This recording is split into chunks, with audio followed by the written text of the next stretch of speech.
Hello everyone, this is Prashant Singh and welcome to AEC plus. मैं आशा करता हूं कि आप सभी ठीक होंगे और आपकी पढ़ाई बेहतर तरीके से चल रही होगी। देखिए, एक चीज़ याद रखिए कि कभी कभी हम ये सोचते हैं कि यार पिछला जो हमारा समय था वो बहुत खराब था।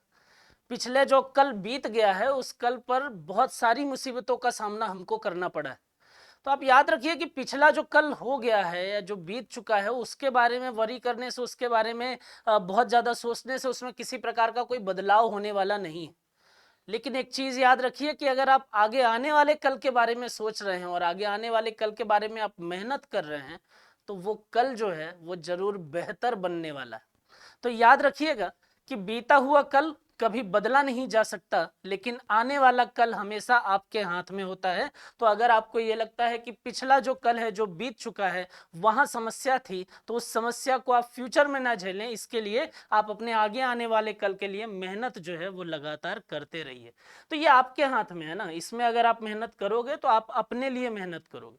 तो इस कल को बदलना है तो फिर लगे रहिए, और नहीं बदलना है तो कोई समस्या है ही नहीं उसमें। बात समझ में आ रही है? चलिए आइए देखें, लास्ट क्लास में मैंने आपसे जो क्वेश्चन ऑफ द डे पूछा था आखिर वो क्या था। तो यहाँ बोल रहा है कि in which country is the major league cricket 2023 being organised, है ना। देखिए, एक मेजर लीग क्रिकेट अगर हम बात करें 2023 कहाँ किसके द्वारा होस्ट किया गया है, तो वो होस्ट किया गया है अमेरिका के द्वारा। राइट, कहाँ पर? अमेरिका के द्वारा होस्ट किया गया है। पहली चीज ये क्लियर हो गई। दूसरी चीज, एक चीज आती है कि सर ये क्रिकेट है तो कुछ टीमों ने हिस्सा लिया होगा। कितनी टीमों ने यहाँ पर हिस्सा लिया है? तो इसमें टोटल 6 टीम थी। ठीक है, और सर टीम है तो यहाँ पर अगर हम बात करें तो इन टीमों के बीच में या तो वनडे मैच हुआ होगा, या टेस्ट हुआ होगा, या T20 जो है वो चल रहे हैं वो हुए हैं। तो किस फॉर्मेट में इस लीग में मैच जो है वो खेले गए? तो याद रखिएगा कि ये T20 फॉर्मेट में मैच यहाँ पर खेले गए थे इस लीग में। दूसरा, अगर हम बात करें कि सर जब मैच हुए हैं तो किसी ना किसी ने फाइनल जो है वो जीता होगा। तो याद ये रखना है कि इसमें फाइनल जीता है मुंबई इंडियन न्यूयॉर्क, जिसको आप MI न्यूयॉर्क के नाम से जानते हैं। बात समझ में आ रही है? जिसको आप MI न्यूयॉर्क के नाम से जानते हैं। क्लियर है? चलिए, तो यहाँ पर याद रखिएगा कि जो मेजर लीग क्रिकेट 2023 है वो T20 फॉर्मेट में है। 6 टीमों ने यहाँ पर हिस्सा लिया, अमेरिका के द्वारा होस्ट किया गया और फाइनल MI न्यूयॉर्क के द्वारा जीता गया है। बात समझ में आ रही है? कब से कब तक, एक चीज और इसमें याद रख लीजिए, सर कब से कब तक हुआ ये? तो ये याद हुआ है 14, ये मतलब मैच खेले गए हैं 14 से लेकर और 31 जुलाई तक। बात समझ में आ रही है? और इस 31 जुलाई को जब फाइनल था तो MI न्यूयॉर्क जो है वो उस फाइनल को जीत गया था। क्लियर है? चलिए, क्वेश्चन नंबर फर्स्ट की बात करते हैं और देखते हैं कि महाराष्ट्र गवर्नमेंट जो है वो क्या लेकर आ रही है। ठीक है, आइए देखिए, which state has decided to provide free medical services and treatment to the people in all the health centre run by the state government in August 2023। अगस्त 2023 में किस राज्य ने राज्य सरकार द्वारा संचालित सभी स्वास्थ्य केंद्रों में लोगों को मुफ्त चिकित्सा सेवाएं और उपचार प्रदान करने का निर्णय लिया है? तो आप यहाँ पर इमेज देख के तो ये देखी, मतलब आपको पता चल ही गया होगा कि किस राज्य सरकार के द्वारा ऐसा किया गया है। तो वो किया गया है महाराष्ट्र गवर्नमेंट के द्वारा। अब महाराष्ट्र गवर्नमेंट ये बोल रही है कि भाई हेल्थ से रिलेटेड जो चीजें हैं उसके लिए हम क्या कर रहे हैं, फ्री सर्विस प्रोवाइड करेंगे। बात समझ में आ रही है? तो एक बेहतर कदम है। ये चीजें तो बहुत पहले हो जाना चाहिए। ऐसी चीजें अगर हम बात करें तो जैसे अगर आप देखेंगे तो देश में वैसे भी शिक्षा, स्वास्थ्य और इसकी जैसी जो मूलभूत आवश्यकताएं हैं वो वैसे भी फ्री या बहुत ही नॉमिनल रेट पर सरकार को प्रदान करना चाहिए। लेकिन गवर्नमेंट जो है वो तो कोशिश करती है, एजुकेशन की बात करें या मेडिकल की बात करें, उनके बारे में वो बोलती है कि हमने तो फ्री में प्रोवाइड किया है, लेकिन उसका एग्जीक्यूशन कितना बेहतर होता है वो क्वेश्चन मार्क है। बात समझ में आ रही है? तो यहाँ पर अगर हम बात करें फिलहाल महाराष्ट्र गवर्नमेंट की, तो उसने हेल्थ से रिलेटेड फ्री सर्विस प्रोवाइड करने की बात कही है। लेकिन ये याद रखिएगा कि कहां पर फ्री सर्विस मिलेगी? सिर्फ और सिर्फ गवर्नमेंट हॉस्पिटल में। बात समझ में आ रही है? ये मत सोचिएगा कि प्राइवेट हॉस्पिटल चले जाएं और वहां फ्री सर्विस है ना, मतलब वापस ना आ पाएंगे फिर। ठीक है। तो ये याद रखिएगा कि सिर्फ गवर्नमेंट हॉस्पिटल की बात करें तो गवर्नमेंट हॉस्पिटल में ही फ्री सर्विस का प्रावधान जो है वो किया गया है। अब किसने किया है, तो यहाँ पर याद रखिए कि जो महाराष्ट्र गवर्नमेंट के पब्लिक हेल्थ मिनिस्टर हैं तानाजी सावंत, उनके द्वारा ये घोषणा की गई है। ठीक है, तो फिलहाल आप यहाँ याद रखिए कि महाराष्ट्र गवर्नमेंट के जो पब्लिक हेल्थ मिनिस्टर हैं, पब्लिक हेल्थ मिनिस्टर, जिनका नाम है तानाजी सावंत, ठीक है, उनके द्वारा ये चीजें की गई। ठीक है चलिए क्वेश्चन नंबर सेकंड की बात करते हैं और बात करते हैं टाइफून खानून की। खतरनाक चीज है ये भी।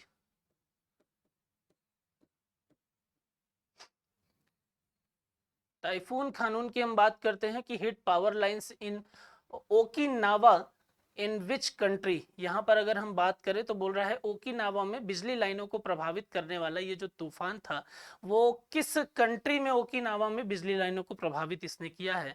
तो ओकिनावा जो है वो कहाँ पर है, वो जापान में है। और टाइफून खानून जो है वो जापान में बहुत ज़्यादा तबाही मचा रहा है। स्पीड की अगर मैं बात करूँ, इस तूफान की स्पीड की बात करूँ तो लगभग 180 किलोमीटर पर आवर के रेट से इसकी स्पीड जो है मैक्सिमम, अभी कुछ दिनों पहले इसकी स्पीड जो है वो पॉइंट की गई थी। और स्पीड के कारण से भी बहुत ज़्यादा तबाही जो है ये मचाता जा रहा है। और वहाँ पर अगर आप देखेंगे तो उसको ये देखा जाएगा कि जो बिजली की तारें और बाकी चीज़ें थी, बिजली लाइन वगैरह थी, वो सब इसने तबाह कर दिया है। अब देखिए यहाँ पर अगर हम बात करते हैं ना, हम बात करते हैं कानून की, तो यहाँ पर आप थोड़ा सा इसका वर्ल्ड के बेसिस पर मीनिंग भी याद रखिए। और कानून की अगर हम बात करते हैं, ज़्यादा जरूरी नहीं है लेकिन फिर भी मैं बता देता हूँ एक बार आपको कि कानून की अगर हम बात करते हैं तो कानून को थाई भाषा में अगर हम देखें तो इसका मतलब होता है कटहल। ठीक है, तो ये याद रखिए। तो इसी कानून के द्वारा ही तबाही जो है वो मचाई जा रही है। कहाँ पर सबसे ज़्यादा, जापान में। और उसके बाद अगर आप देखेंगे तो चाइना के कुछ क्षेत्रों पे ये चीज़ें देखने को मिल रही हैं। और फिर धीरे धीरे इसकी स्पीड में कमी आ रही है और तूफान में समाप्ति जो है वो देखने को मिल रही है। बात समझ में आ रही है। चलिए क्वेश्चन नंबर थर्ड की बात करते हैं। Debris of the Indian rocket has been found on the shores of which country. देखिए ऑस्ट्रेलिया में ये चीजें देखी गई हैं, ऑस्ट्रेलिया में ये चीजें पाई गई हैं। और ऐसा नहीं है कि ये पहली बार हुआ है कि रॉकेट के कुछ अवशेष जो हैं वो यहाँ पर पाए गए हैं। बात समझ में आ रही है। तो ऐसा बिल्कुल भी नहीं है कि ये पहली बार ऐसा हुआ है। तो याद रखिएगा कि ये जो इंडियन रॉकेट सोर्स है, जो जिसको हम इसरो का रॉकेट भी बोल सकते हैं, ठीक है,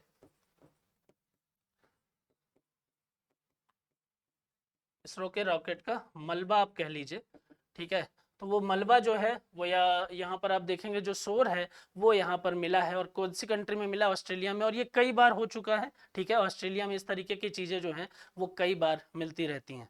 अब देखिए यहाँ पर क्या बोल रहे हैं कि पश्चिमी ऑस्ट्रेलिया के एक समुद्र तट पर एक बड़ी वस्तु मिली है। ये इसरो के रॉकेट का मलबा है। ठीक है, इसकी ऊंचाई लगभग 6 फीट है और इसमें ऊपर में केबल लटक रहे हैं। ठीक है, और ये रॉकेट के उन हिस्सों में से एक हो सकता है जो वायुमंडल में लौटते समय नहीं जला और समुद्र में गिर गया। तो याद रखिएगा कि रॉकेट का एक भाग है और कहाँ मिला है, ऑस्ट्रेलिया में मिला है। क्वेश्चन नंबर 4 की बात करते हैं कि इंडिया सर्विस पीएमआई। देखिए ये इंपॉर्टेंट है। ठीक है, ये पीएमआई जो है ये अपने आप में इंपॉर्टेंट है और कुछ बेस पर ये काम करता है। और क्या है तो बात करते हैं उसके बारे में। ठीक है, PMI reach to the 13-year high level of fill in the blank in July 2023 due to a strong demand। मजबूत मांग के कारण जुलाई 2023 में भारत की सेवा पीएमआई 13 साल के उच्चतम स्तर पर पहुंच गई है। तो वो कितने उच्चतम स्तर पर पहुंच गई है उसके बारे में ये क्वेश्चन पूछ रहा है। तो अगर यहां पर आप देखेंगे तो वो आंसर इसका होता है 62.3। राइट, यहां आप देखेंगे तो इसका आंसर है कि उच्चतम स्तर क्या है, तो वो उच्चतम स्तर है 62.3। अब क्वेश्चन जो है वो आकर फिर से यही टिका है कि सर ये पीएमआई क्या है। तो पीएमआई के बारे में जैसे मान लीजिए कि कभी कभी अलग अलग इंस्टीट्यूशन, अलग अलग इंटरनेशनल इंस्टीट्यूशन जो है वो ये बोल देते हैं कि यार ये जो कंट्री है ना, ये आगे आने वाले समय में, आगे आने वाले इतने सालों में ये वर्ल्ड की सबसे फास्टेस्ट कंट्री, ये इसकी जीडीपी जो है वो सबसे ऊपर हो जाएगी। एक प्रोजेक्ट मतलब एक तरीके से आप अगर देखेंगे तो एक अनुमान लगा लिया जाता है कि यार ये जो देश है ना वो ऊपर के दो देशों को पीछे छोड़कर होकर और इतने सालों के बाद ये ऊपर पहुंच जाएगा। तो ये कैसे हम अनुमान लगा लेते हैं? तो इसके अनुमान के लिए जो ये पीएमआई है ना वो काम करता है। बात समझ में आ रही है? तो पीएमआई का मतलब होता है परचेजिंग मैनेजर्स इंडेक्स, ठीक है।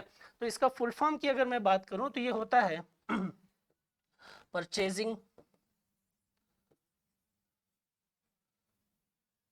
Managers index, right.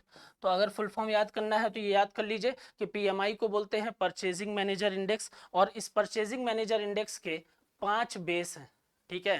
क्या क्या बेस हैं तो एक एक करके मैं आपको बता देता हूं। पहला है इसका न्यू ऑर्डर, न्यू ऑर्डर। दूसरा है प्रोडक्शन, ठीक है। तो पहला है इसका न्यू ऑर्डर, दूसरा है प्रोडक्शन, तीसरा है सप्लाई, नेक्स्ट है इन्वेंट्री लेवल,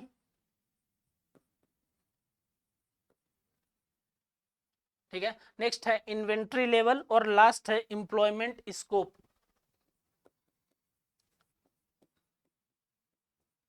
ठीक है। तो यहां पर जब आप पीएमआई की बात करते हैं तो आपको 5 चीजें नजर आती हैं। पीएमआई के बेसिस पर किसी कंट्री में इन 5 बेसिस के आधार पर ही, इन 5 आधारों के आधार पर ही ये बोला जाता है कि उस देश में आगे आने वाले समय में ग्रोथ होगा या फिर उस देश में आगे आने वाले समय में डिक्रीमेंट दिखेगा। क्या क्या स्कोप है? पहला बोल रहा है क्या क्या बेस है, तो पहला बोल रहा है कि उसमें न्यू ऑर्डर कितने, मतलब कि डिमांड का क्या स्थिति है। दूसरा बोल रहा है कि प्रोडक्शन क्या है, सप्लाई क्या है। नेक्स्ट वो बोल रहा है कि इन्वेंट्री लेवल क्या है, और लास्ट अगर हम बात करें तो एम्प्लॉयमेंट स्कोप या रोजगार की उत्पत्ति जो है वो कितनी होगी। बात समझ में आ रही है? तो इन्हीं के आधार पर आगे आने वाले निकट भविष्य में कंट्री की इकोनॉमिक कंडीशन जो है,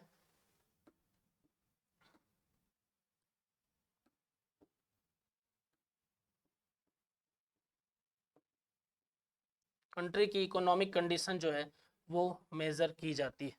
बात समझ में आ रही है? तो देश की जो आर्थिक स्थिति है उसको मेजर करने के लिए, भविष्य में किस प्रकार कंट्री परफॉर्म करेगी, इकोनॉमिक कंडीशन कैसी होगी, उसके लिए ये बेस काम करते हैं, और यही क्या होते हैं, पीएमआई परचेज मैनेजर इंडेक्स के तौर पर ये जाने जाते हैं। बात समझ में आ रही है?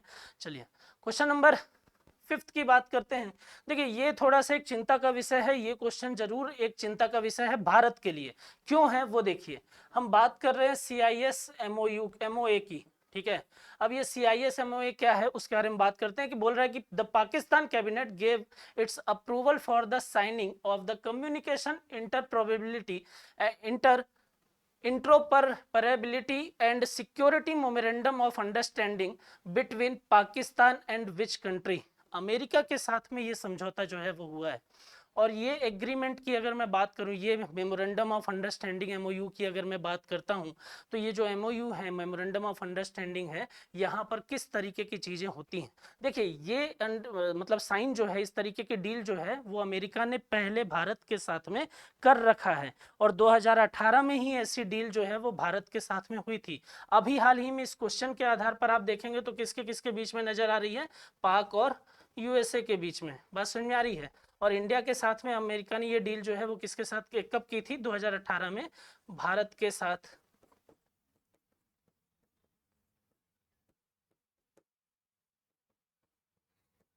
भारत के साथ ऐसी डील हुई थी, ठीक है। अब यहाँ पर बात आती है कि सर क्या इम्पैक्ट पड़ेगा भारत पर, इसका क्या इम्पैक्ट पड़ेगा, पाकिस्तान और USA के बीच में इस तरीके का जो डील हुआ है उससे भारत और पाकिस्तान में क्या मतलब क्या प्रभाव पड़ने वाला है। तो यहाँ पर देखिए, तो यहाँ USA और पाकिस्तान के बीच में इस डील के कारण पाकिस्तान में और USA के बीच में रक्षा सहयोग में बढ़ोतरी होगी।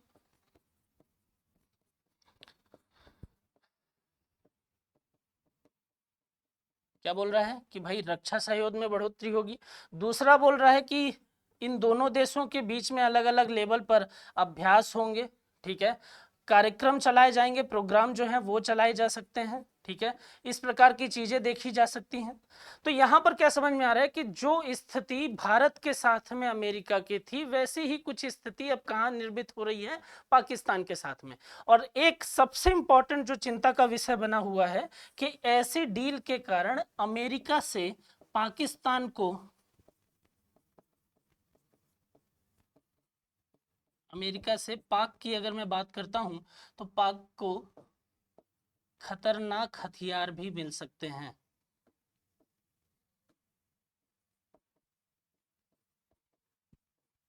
बात समझ में आ रही है? यहाँ से क्या मिल सकते हैं उसको? खतरनाक हथियार भी। तो इन खतरनाक हथियारों का यूज वो कहाँ करेगा? बात समझ में आ रही है? सबको पता है ना। तो इसलिए अमेरिका जो है वो महाशक्ति तो है, इसलिए भारत की स्थिति मजबूत नजर जरूर आती है, भारत की स्थिति मजबूत नजर जरूर दिखाई देती है वर्ल्ड लेवल पर। लेकिन जब हम देखते हैं अमेरिका की कंडीशन, या जब हम देखते हैं अमेरिका के द्वारा किए गए कामों को, तो वहां पर कहीं ना कहीं भरोसा जो है वो ऐसा लगता है कि इन पर भरोसा पूरे तरीके से नहीं किया जा सकता। तो खैर, अलग अलग देशों के बीच में इस प्रकार की चीजें होती रहती हैं, लेकिन हमें सिर्फ चिंता इसलिए हो रही है क्योंकि ये डील पाकिस्तान के साथ में हुई है, इसलिए भारत पर कहीं ना कहीं थोड़ा सा नेगेटिव इम्पैक्ट होगा। हालांकि बहुत ज्यादा समस्या नहीं है, मतलब कितने भी हथियार हो जाएं, लेकिन हम इतने पावरफुल हो चुके हैं कि पाकिस्तान जैसे देश के लिए, बात समझ में आ रही है ना, तो ये याद रखिएगा। तो किस देश के साथ में पाकिस्तान ने एग्रीमेंट किया है? वो अमेरिका के साथ में किया है, राइट। क्वेश्चन नंबर 6 की मैं बात करता हूं। Who among the following has unveiled the new logo of the national mineral development corporation, जिसको आप एनएमडीसी के नाम से जानते हैं। इसका न्यू लोगो जो है वो क्या है? तो इसका इनॉग्रेशन किया है, अनवील्ड किया है ज्योतिरादित्य सिंधिया ने, ठीक है। और इसका न्यू लोगो क्या है? तो यहाँ पर जब आप लोगो देखेंगे तो आपको समझ में आएगा कि भाई पृथ्वी है, और पृथ्वी के साथ में दो हाथ हैं जो उसको घुमाने की कोशिश कर रहे हैं। तो कुछ इस प्रकार का इसका लोगो जो है वो बनाया गया है, ठीक है। तो इसके लोगों का अनावरण किया है ज्योतिरादित्य सिंधिया ने, जो सिविल एविएशन मिनिस्टर हैं। एनएमडीसी की स्थापना की अगर मैं बात करता हूं तो 1958 में इसका इस्टेब्लिशमेंट हुआ है। और कहां पर? तो याद रखिए, हैदराबाद में इसका हेडक्वार्टर है। बात समझ में आ रही है? फुल फॉर्म आपको पता ही है, नेशनल मिनरल डेवलपमेंट कॉर्पोरेशन। बात समझ में आ रही है? क्लियर है यहाँ तक? ठीक है, चलिए क्वेश्चन नंबर 7 की बात करते हैं। Which of the following has launch the, अगर हम बात करें राजमार्ग यात्रा मोबाइल ऐप, ठीक है। राजमार्ग यात्रा मोबाइल ऐप के बारे में दो स्टेट, मतलब यहाँ पर कौन सी चीजें जो हैं वो लॉन्च किया गया है, किसके द्वारा लॉन्च किया गया है, ठीक है। ये ऐप जो है वो किसके द्वारा लॉन्च किया गया है? तो अगर हम इसकी बात करते हैं तो यहाँ पर आपको ये नजर आएगा कि ये जो राजमार्ग यात्रा का ऐप है वो NHAI, देखिए पहली चीज तो ये कि भाई किसके बारे में बात हो रही है, यहीं से आपको क्लियर हो जाएगा कि किसके द्वारा होगा। ये NHAI के द्वारा होगा, national highway authority of India जिसको बोलते हैं, ठीक है। ठीक है, तो किसके द्वारा किया गया है राजमार्ग app? National highway authority of India के द्वारा किया गया। क्वेश्चन ये है कि सर इसमें क्या क्या चीजें देखने को मिलेंगी? तो हमारे काम की चीज ये है कि NHAI के द्वारा जो ये राजमार्ग ऐप लॉन्च किया गया है उसमें क्या क्या चीजें होंगी। करंट में जिस रास्ते पर आप चल रहे हैं, जिस रूट पर आप चल रहे हैं, वहां की मौसम की स्थिति किस प्रकार की है, ठीक है। वहां पेट्रोल पंप कहाँ पास में है, मतलब फ्यूल टैंक जो है वो कहाँ पास में है, ठीक है। नेक्स्ट अगर हम बात करें, हॉस्पिटल जो है वो आपसे कितनी दूरी पर है, टोल टैक्स कहाँ पर है। इस तरीके की बेसिक चीजें जो आपको रास्ते में ट्रेवल करते समय आपको पता होनी चाहिए, किसी प्रकार की आकस्मिक घटना के समय जिनका प्रयोग आप कर सकते हैं, वहां पर इस प्रकार की जितनी भी चीजें हैं इस ऐप के माध्यम से आपको सारी चीजें यहाँ पर मिल जाएंगी और आप आसानी से उन चीजों को वहां पर खोज सकते हैं, उनके बारे में प्राप्त नॉलेज जो है वो ले सकते हैं। तो ये किसने किया? ये NHAI ने किया है, national highway authority of India ने किया है। बात समझ में आ रही है? क्वेश्चन नंबर 8 की बात करते हैं तो बोल रहा है कि इंडियन ऑर्गन डोनेशन डे, जिसको आप IODD के नाम से जानते हैं, being observed on 3 August since which year, ठीक है। इंडियन ऑर्गन डोनेशन डे की अगर हम बात करते हैं तो ये 3 अगस्त को मनाया जाता है, ठीक है। अब ये बात आती है कि सर ये कब से मनाया जा रहा है, तो याद रखना है कि ये सिंस 2010, ये 2010 से मनाया जा रहा है। बात समझ में आ रही है? चलिए इसमें एक चीज देख लीजिए कि केंद्र क्या बोल रहे हैं कि केंद्रीय स्वास्थ्य और परिवार कल्याण मंत्री डॉक्टर मनसुख मांडविया ने 3 अगस्त 2023 को 13वें भारतीय अंगदान दिवस का समारोह का संबोधित जो है वो, या संबोधन जो है वो किया था। और यह दिन अंगदान के बारे में जागरूकता फैलाने और अंगदान के क्षेत्र में काम करने वाले चिकित्सा पेशेवरों के योगदान का सम्मान करने के लिए मनाया जाता है। बात समझ में आ रही है? ठीक है, चलिए क्वेश्चन नंबर 9 की बात करते हैं। Which of the following statement is not correct about Ayush visa, ठीक है। इनमें से कौन सा स्टेटमेंट जो है वो आयुष वीजा के बारे में सही नहीं है। अब पहले तो आपको ये पता होना चाहिए कि सर आयुष वीजा जो है वो है क्या। तो आयुष वीजा की अगर हम बात करें, ठीक है, आयुष वीजा की अगर मैं बात करता हूं तो ये वीजा उन फॉरेनर को दिया जाता है, ये वीजा उन फॉरेनर को दिया जाता है जो भारत आकर, जो भारत आकर पारंपरिक तरीके से, जो भारत आकर पारंपरिक तरीके से इलाज कराना चाहते हैं।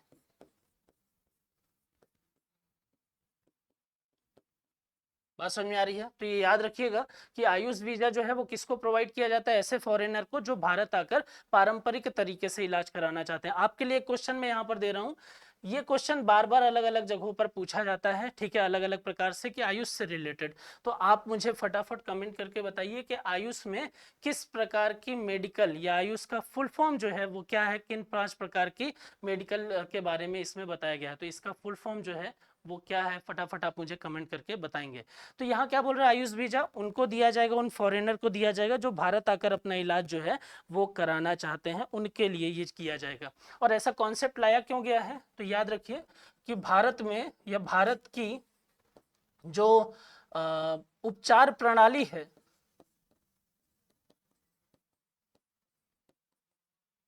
उसको वैश्विक स्तर पर उभारने के लिए या वैश्विक स्तर को या विश्व को उसके बारे में जागरूक करने के लिए ये आयुष वीजा का कॉन्सेप्ट जो है वो लाया गया है। बात समझ में आ रही है? अब यहाँ पर क्या बोल रहा है, देखिए जैसे मान लीजिए यहाँ बोल रहा है कि इसे सरकार द्वारा भारत में आयुष चिकित्सा उपचार के लिए आने वाले एनआरआई के लिए पेश किया गया है, ये बिल्कुल ठीक है, ठीक है। दूसरा अगर हम देखें, आयुष वीजा का मुख्य उद्देश्य दुनिया में भारत के आयुर्वेदिक और अन्य पारंपरिक उपचारों को बढ़ावा देने का है। तो यहाँ पर अगर आप बात करेंगे तो यहाँ पर इसका उद्देश्य जो है ये भी बिल्कुल ठीक हो जाएगा कि आयुष में आयुर्वेद के साथ साथ अन्य पारंपरिक, लेकिन सिर्फ और सिर्फ ट्रेडिशनल नहीं। एक चीज याद रखिएगा कि यहाँ पर सिर्फ और सिर्फ ट्रेडिशनल की बात नहीं कर रहा है, ठीक है। अगर हम सिर्फ यहाँ पर देखें कि भाई जो चीजें हैं कि सिद्ध है, यूनानी है, उनके सिर्फ उनके बात, तो ये याद रखिएगा कि यहाँ पर सिर्फ उसकी ही बात नहीं होती है बल्कि एलोपैथी की भी बात होती है। इसलिए ये वाला ऑप्शन आपका गलत हो जाएगा। बात समझ में आ रही है? तो इसमें जो सही है वो सिर्फ ओनली 1 है। बात समझ में आ रही है? तो इसका उद्देश्य जो है वो सिर्फ, अगर हम बात करें दोनों स्टेटमेंट में, तो सिर्फ और सिर्फ क्या है, जो एनआरआई है भारत में आकर इलाज कराना चाहते हैं तो उनके लिए ये सुविधा प्रदान की गई है। क्वेश्चन नंबर 10 की बात करते हैं कि which edition of the Malabar river festival started at the, अगर हम बात करें तुसागिरी इन कोझिकोड केरला। तो यहाँ पर अगर हम बात करें मालाबार नदी महोत्सव, है ना, यहाँ अगर हम बात करें मालाबार नदी महोत्सव का कौन सा संस्करण केरल के कोझिकोड के तुसागिरी में शुरू हुआ है, तो इसके बारे में अगर आप देखेंगे तो ये 9th एडिशन है, ठीक है, ये 9th एडिशन है। और इसकी शुरुआत जो है वो कब से हुई थी, तो इसकी शुरुआत हुई थी 2013 से, ठीक है। तो दो चीजें आपको क्लियर हो गई कि मालाबार नदी महोत्सव जो हाल ही में केरल में देखने को मिला है वो कौन सा एडिशन है, तो वो 9th एडिशन है। और फर्स्ट एडिशन की शुरुआत जो है वो कहाँ पर हुई थी, तो वो कब हुई थी, तो वो 2013 में हुई थी। बात समझ में आ रही है? इसके बारे में एक चीज और याद रखिए कि मालाबार रिवर फेस्टिवल जो है वो एशिया का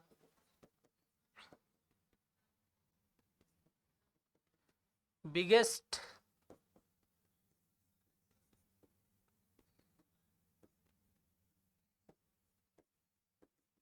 व्हाइट वाटर कंपटीशन,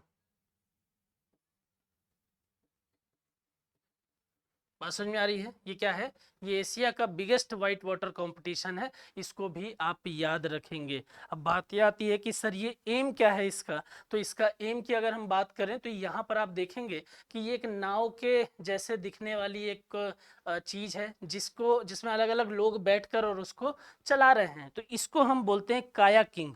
तो यहाँ पर अगर हम बात करें तो कायाकिंग स्पोर्ट खेला जाता है, और उसमें अगर हम बात करें तो यहाँ पर इसका जो एम है, तो इसका एम है प्रमोट करना, किसको प्रमोट करना,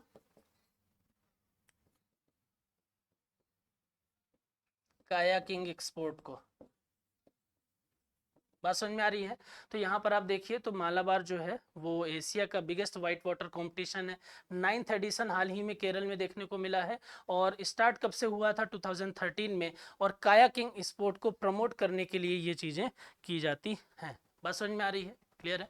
चलिए यहाँ पर देखिए 3 दिवसीय आयोजन है, ठीक है। इसका आयोजन केरल के एडवेंचर टूरिज्म प्रमोशन सोसाइटी और Kozhikode district tourism promotion council, ये नाम आप याद रखिए कि किसके द्वारा किया जा रहा है। अगर आपसे पूछता है तो यहाँ पर लिखा हुआ है कि भाई इसका आयोजन जो है वो Kerala adventure tourism promotion society और Kozhikode district tourism promotion council के द्वारा किया जाता है। क्लियर?